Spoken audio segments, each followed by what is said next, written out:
Terima kasih Anda masih bersama kami. Bagi Anda yang baru saja bergabung, kami hadirkan kembali 3 berita utama hari ini.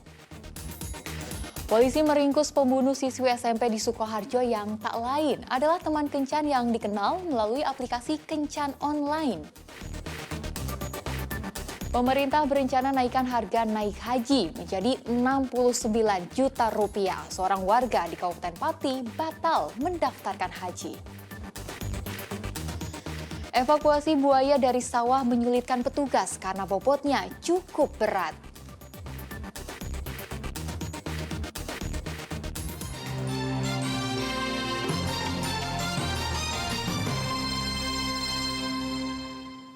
Kita ke informasi selanjutnya. Warga Desa Pelajan, Kabupaten Jepara dikejutkan dengan penemuan buaya berukuran 3,5 meter di sawah. Petugas kesulitan mengevakuasi buaya karena bobotnya mencapai 4 kuintal. Seekor buaya berukuran 400 kg ditemukan di sawah Desa Pelajan, Kecamatan Pakis Aji, Kabupaten Jepara. Petugas BPBD berupaya mengevakuasi buaya jantan ini. Dengan hati-hati mereka menjinakkan buaya.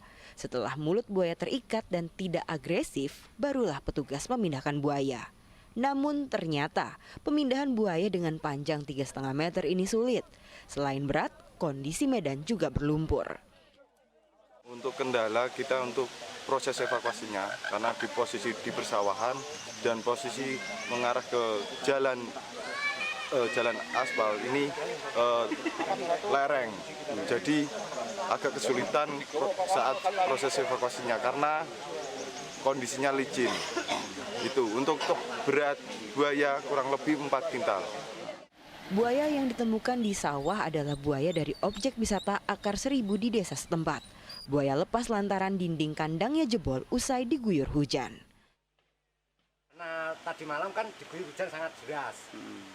Terus ada warga yang melintas, "Mbah, boyomu wis ning sawah." "Lho, aku mau terus kuat metu." Itu karena apa, Mbah? Bisa lepas itu? Pas lepas karena banyunya kelebihan. Untuk airnya kelebihan, terus akhirnya jebol. Sebelumnya buaya pernah lepas pada 2018 lalu. Karena sudah kali kedua, pengelola objek wisata Akar Seribu memutuskan mengembalikan buaya ke BKSDA Jawa Tengah. Arif Nur melaporkan dari Kabupaten Jepara.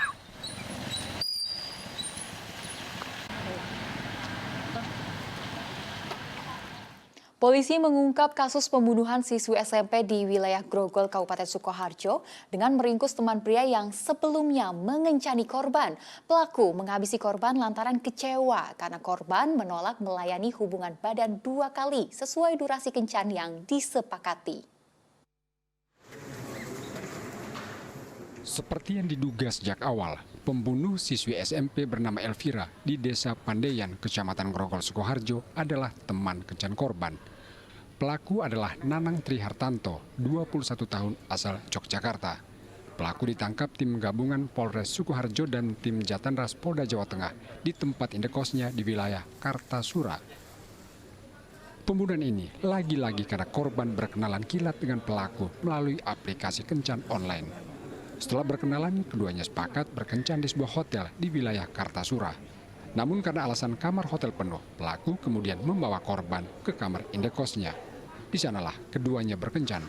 Namun kencan berakhir kecewa buat pelaku lantaran korban menolak berhubungan badan 2 kali. Padahal durasi kencan masih tersisa. Kosan itu antara pelaku dan korban ini sempat kencan, perjanjiannya 1 jam. Ya, 1 jam, kemudian sudah berkencan di situ, selesai pertama, mau yang kedua, tapi 1 jamnya sudah selesai, sehingga tidak sempat selesai untuk kencan yang keduanya. Disitulah menyebabkan emosi dari pelaku tadi. Kemudian untuk pembayaran tetap sesuai, dibayar, kemudian dengan alasan akan diantar ke Sukoharjo. Nanti akan saya tambah tips. Kemudian pelaku memboncengkan korban dibawa ke arah Sukoharjo. Dengan tadinya sudah ada niat karena kecewa ya, karena kecewa, marah, dia tidak selesai untuk kencan yang kedua, dia sudah menyiapkan alat-alat tadi yang digunakan nanti untuk melakukan pembunuhan. Di antaranya ada sebuah pisau dan obeng. Nah, sampai di wilayah Sukoharjo, di TKP itu di Desa Pandean, Grogol. Di situ yang bersangkutan sempat ngobrol-ngobrol dan akhirnya disitulah dieksekusi dengan cara dibekap mulut, kemudian ditusuk dada, ya, dibekap dari belakang, kemudian ditusuk di dada pertama kali dengan pisau, kemudian juga dijatuhkan kembali, kemudian masih dibekap, kemudian dengan obeng ditusuk di bagian leher. Ini Rupanya kemarahan pelaku tak kunjung reda sehingga akhirnya berencana membunuh korban saat mengantarnya pulang. tidak sesuai durasi. Loh, kan janjinya 1 jam. Ya 1 jam, tapi kan pindahnya kan 2 kali, itu belum sampai 2 kali. Oh, yang kedua belum sampai selesai, tapi waktu udah 1 jam. Kamu maunya sampai selesai. Dia janjinya 1 jam. Gitu. Terus dia sempat keluar kata-kata yang menyebabkan kamu sakit nggak? Apa buat kamu marah nggak? Yang mungkin berkata apa gitu? Tidak. Nggak ada. Cuman sudah selesai 1 jam itu aja. Iya. Sudah berapa kali dan kalau untuk order? Apa ya? Barang alat-alat itu pisau itu dari mana? Pisau itu dibawa dari kos. Punya di kos kamu? Iya. Bawa dari kos. Memang punya kamu? Punya saya. Punya dia sendiri bawa dari kos. Akhirnya dari kos itu sudah merencanakan. Dari kos kamu sudah merencanakan untuk bawa pisau itu untuk memang mau kamu bunuh? Iya. Ya. Polisi menyita barang bukti senjata tajam berupa pisau, 2 sepeda motor yang dipakai pelaku untuk menjemput dan mengantar korban, ponsel dan pakaian milik korban. Pelaku dijerat pasal berlapis sehingga terancam pidana penjara maksimal hukuman seumur hidup atau pidana mati. Jenazah siswi SMP di Kota Solo bernama Elvira itu ditemukan bersimbah darah di sebuah kebun kosong di wilayah Grogol, Sukoharjo, Selasa dini hari. Polisi sejak awal memastikan korban tewas karena dibunuh lantaran ditemukan sejumlah luka pada bagian dada dan leher akibat ditikam senjata tajam. Kasus terbongkar atas keterangan 3 rekan korban, termasuk yang mengantar korban ke hotel saat berkencan dengan pelaku. Heri Prastio melaporkan dari Kabupaten Sukoharjo. Ratusan sapi di Kota Semarang terjangkit lampi skin disease atau LSD. Dinas Pertanian Kota Semarang mengencarkan vaksinasi untuk meminimalisir penyebaran LSD. Ada 9 kelurahan di Kecamatan Mijen, Kota Semarang yang menjadi sasaran vaksinasi LSD. Data Dinas Pertanian Semarang mencatat ada 452 kasus LSD dengan rincian 390 kasus aktif, 5 sapi mati, 6 dipotong paksa, dan 51 sapi sudah sembuh. Penyakit LSD merupakan penyakit hewan yang dipicu virus Pox. Gejalanya berupa tidak nafsu makan, demam, dan timbul benjolan-benjolan di tubuh sapi. Akibat paling fatal adalah kematian. Selain vaksinasi, Dinas Pertanian Semarang mengimbau para peternak sapi untuk memperhatikan kebersihan kandang dan tubuh hewan, serta nutrisi makanan yang cukup. Kan gejalanya bisa demam, nggak mau makan, gitu. Kalau hewan nggak mau makan kan juga kekebalannya akan menurun. harapannya ya si yang baik, kesehatannya terjamin. Apakah ini pernah bergejala atau sebelumnya gimana Pak? Ya dulu ya pernah gejala pernah makan nggak selera, akhirnya kambuh. Pernah terjadi. Sudah keluar bintik-bintiknya gitu? Pernah keluar. Rencana kenaikan biaya haji hingga 69 juta rupiah ternyata membuat seorang warga asal Kabupaten Pati membatalkan pendaftaran haji. Padahal ia sudah mendaftar sejak 2014 dan dijadwalkan berangkat pada 2027 mendatang.